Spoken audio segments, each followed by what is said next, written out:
Chapter 1. When I was 6 years old, I saw a picture in a book about the jungle. It was a big snake eating an animal. The book said, "Snakes swallow their food whole. Then they cannot move, and they sleep for 6 months to digest it."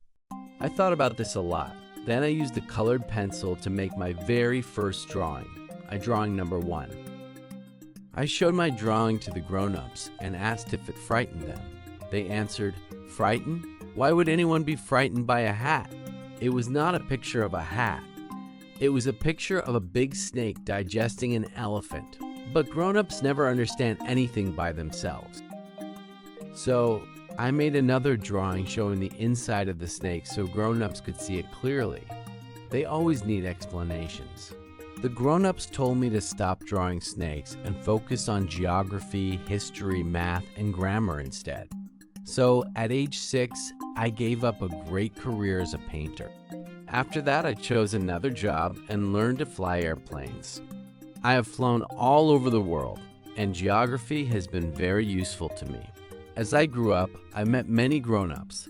Whenever I met one who seemed smart, I showed him my drawing number 1 to test him. But every single time, they would always say, "That is a hat."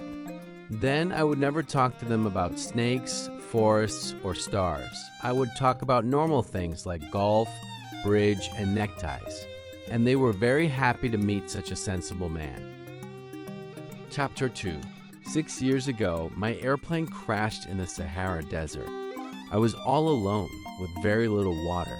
On the first night, I slept on the sand, far away from any towns. At sunrise, a tiny voice woke me up. It said, "If you please, draw me a sheep." I jumped up in total shock and saw the little prince standing there. When I could finally speak, I asked, "What are you doing here?" But he only repeated softly, "If you please, draw me a sheep." I told him I did not know how to draw, so I drew a boa constrictor snake from the outside. But he shouted, "No, I do not want an elephant inside a snake. Draw me a sheep."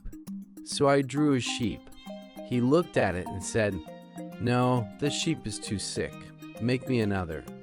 Then I drew a ram with horns. He smiled and said, "This is a ram, not a sheep." I tried again, but he rejected that one too. "This one is too old. I want a sheep that lives a long time."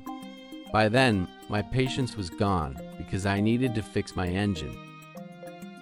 In a hurry, I quickly drew a simple wooden box with 3 holes. I told him, "This is only a box. The sheep you asked for is inside." To my surprise, his face lit up with joy. He smiled and said, "That is exactly what I wanted. You think this sheep will need a lot of grass?" And that is how I first met the little prince.